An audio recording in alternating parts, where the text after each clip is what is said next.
Yo, what's up guys, the Insane Game Fanatic here to bring you a One Piece related video. Since chapter 700 came out, I believe, probably about 2 weeks ago, probably by the time you guys see this video, I'm going to talk about pretty much chapter 700 and pretty much all the future stuff.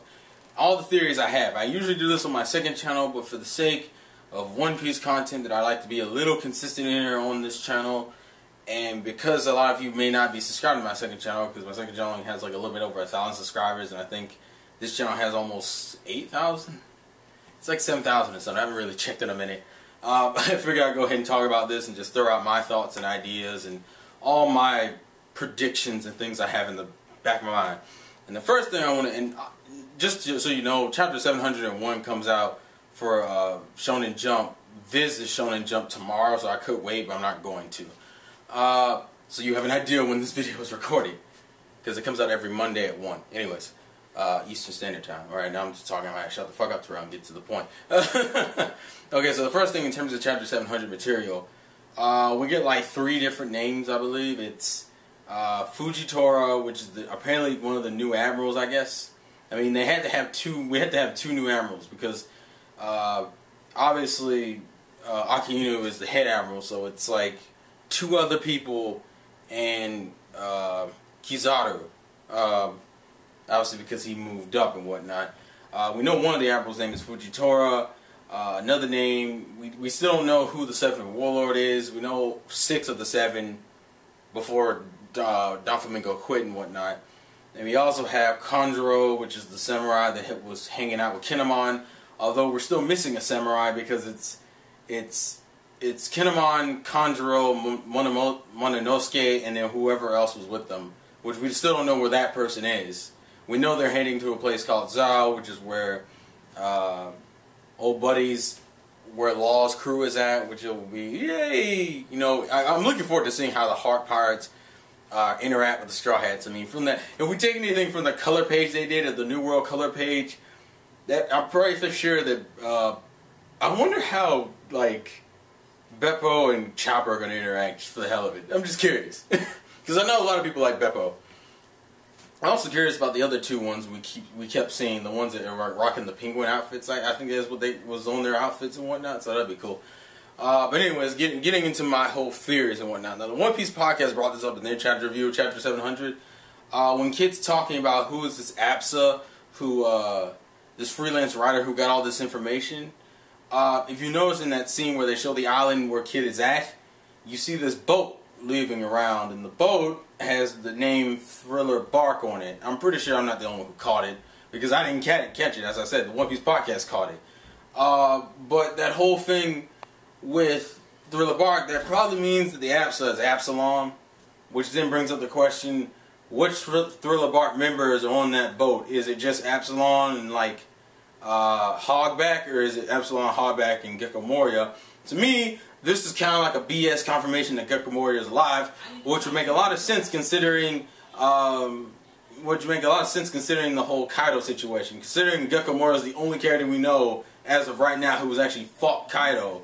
We know that this is the way I'm thinking it is, and this is just a theory of mine. It's going to turn into this whole Gecko Moria, Luffy, Law, and X-Drake versus Kaido. That's just a theory I have in terms of the Kaido stuff, because those 4 characters all have some type of connection with Kaido, let alone it being Luffy and Law being like, yeah, we're gonna go take out Kaido, and then you have Drake, who was already starting shit with Kaido, and then you have Moria, which obviously would have a vendetta against Kaido. Whether or not Moria still cares about that remains to be seen, because obviously he's not part of the Warlords anymore, and he's just considered a normal pirate now, so he has no standing. What else does Gecko Moria... I mean, the fact that Absalom is a writer, and they're still using the name Thriller Bark, makes me imply that he got a... It also brings up the question, if Gecko Moria is still alive, how the hell did you get away from Don Flamingo when he was attacking you with his hockey powers and his Delver powers with the 2 freaking pacifistas? So, that's another question that's brought up. I think George mentioned it in his review.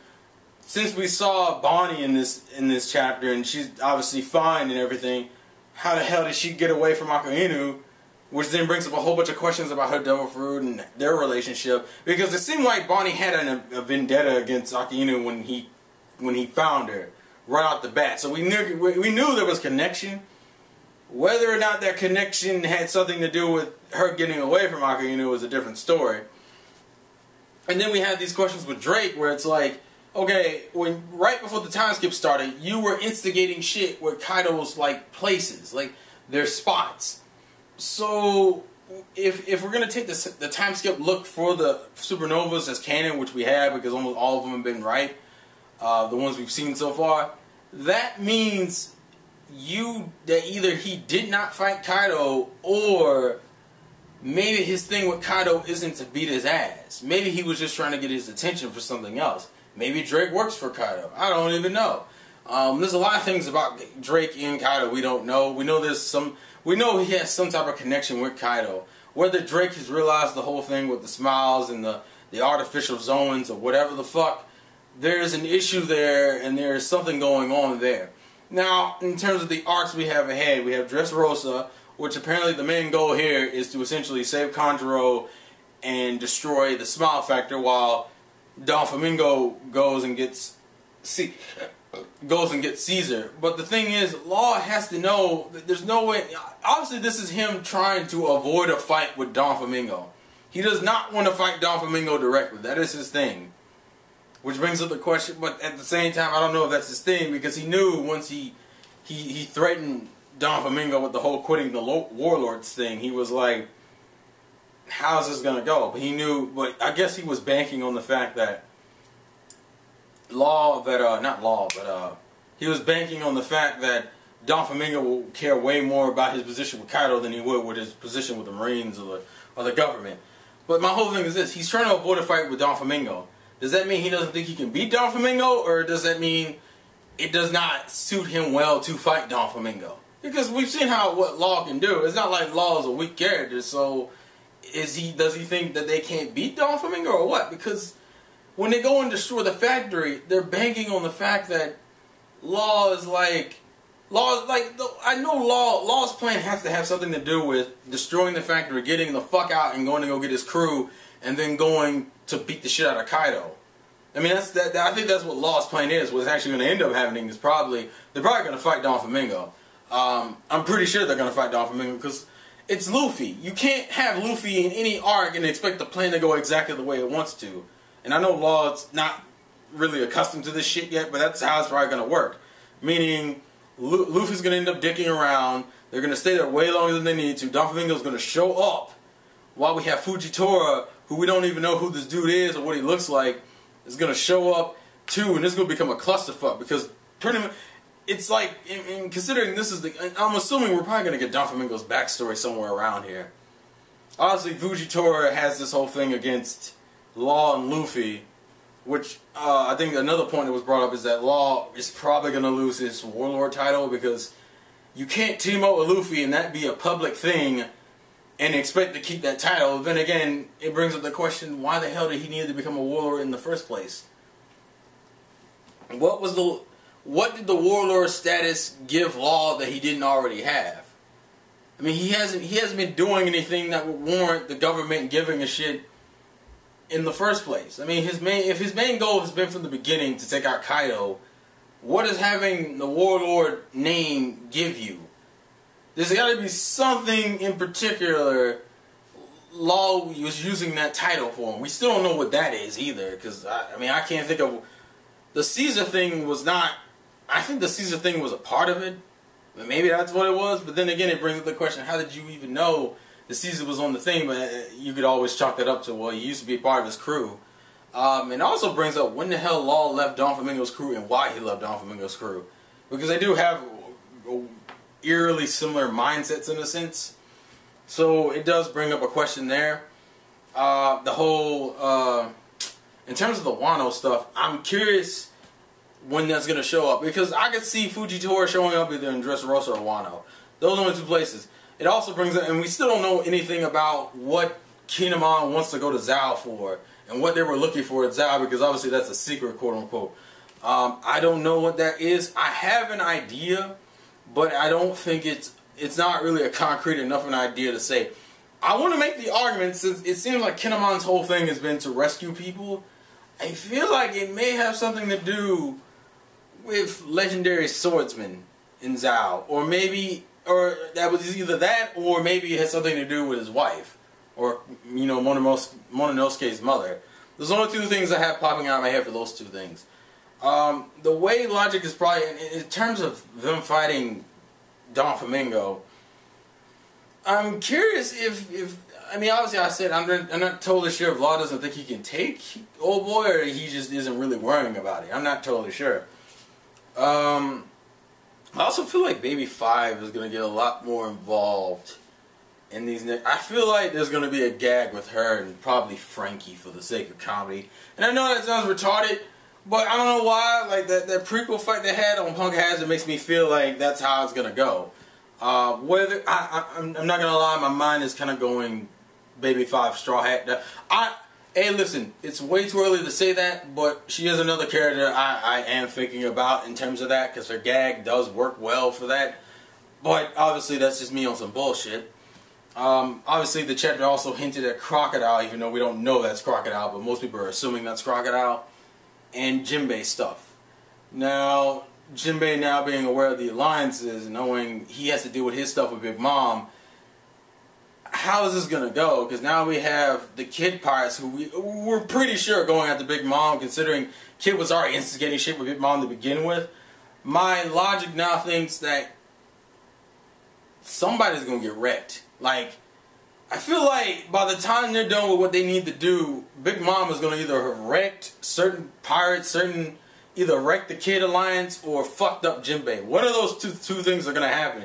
Because there's no way in hell they're going to have this whole long-ass arc where it's like Dressrosa, Zhao, Wano, and then Kaido's place, and not have nothing happen over on this side of Big Mom. And I mean, obviously Big Mom is not going to lose, but this does bring up the question, since you have this alliance with Apu, Hawkins, and Kid, and then you have Jinbei having to deal with his shit with the new Fishman Pirates, was, you know, well, not even really the old Fishman Pirates, I guess I should say. It's like, something tells me somebody's going to get fucked up while all this shit is going on. Because this is, I'm pretty sure this will last for like the next 2 or 3 years.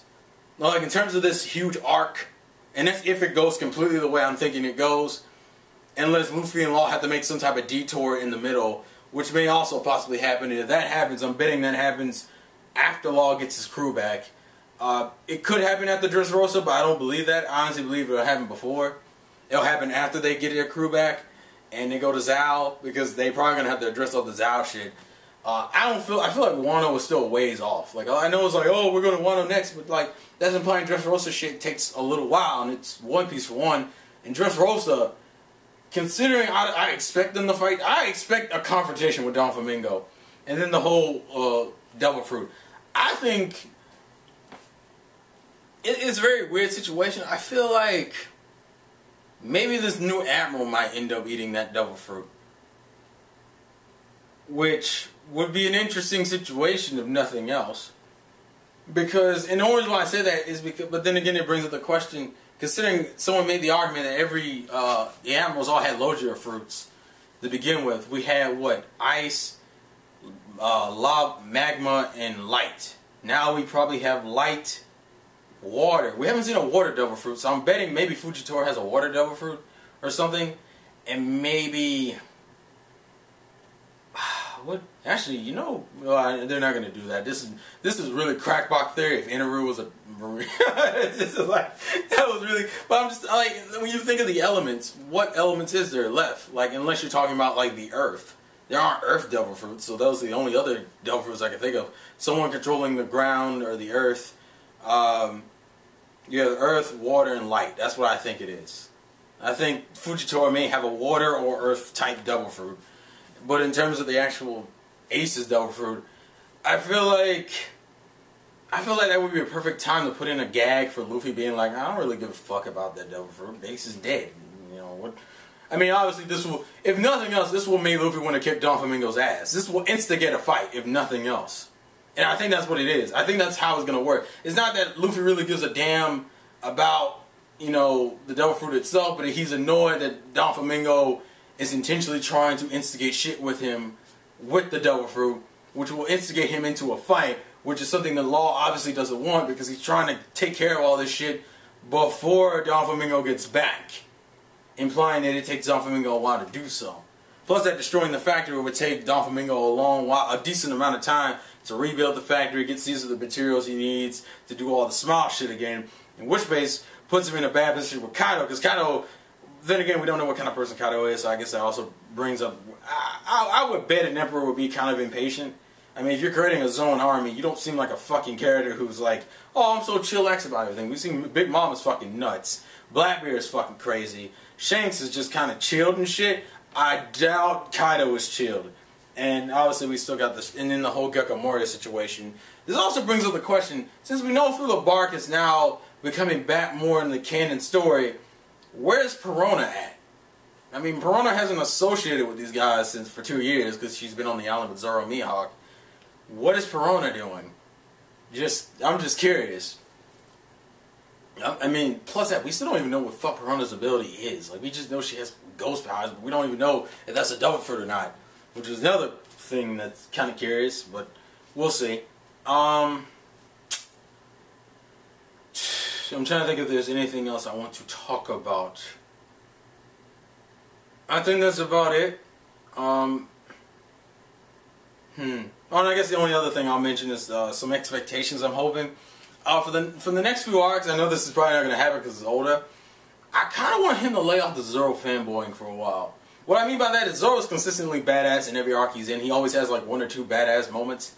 You know, considering we're in the new world and all these Straw Hats have grown, the best way to show it off is to have all the Straw Hats be a lot more prevalent in fights. And it also brings up the question, we're going to start getting individual fights again, because we haven't gotten individual fights since Fishman Island. I don't count Fishman Island. So I guess Thriller Bark, with those small short fights they did, I'm hoping we get more individual fights, because Punk Hazard kind of brought that with Monet and Virgo and Baby 5 and Buffalo. That's if, but you know, I'm hoping we get more individual fights. I mean, we got Doflamingo's crew there, so it would make total sense to have them have individual fights again. And I want to see certain characters shine more. Like Brooke, I think needs a better individual fight. Nami, Usopp, Frankie, and Robin. And that's Robin fanboying. And probably Sanji. Sanji needs a good individual fight. Zoro's been consistently badass. I'm like, Zoro could take a break. I'm just saying. Like, have Zoro hang around Luffy and do a whole bunch of stupid shit. Just don't have... all that you got better with having them have different diversions of why they were disappear for certain parts of the arcs. Just don't do that shit again where niggas are stuck in walls and chimneys. I don't want to fucking see that shit. It's just a bullshit way to have them not be around until they're needed. I don't like that. Other than that, though, that's pretty much all my thoughts in terms of chapter 700 and future events to come. So please leave your thoughts and comments in the comment section below. This has been the Insane Game Freak. That's a game, play to win. And I'll catch you guys later. Peace! One Piece! I'm not going to do the Gun Gun Gatling, because technically that doesn't make sense, because I always did this, and that's not Gun Gun Gatling, that's Gun Gun Jet Pistol. So, peace off.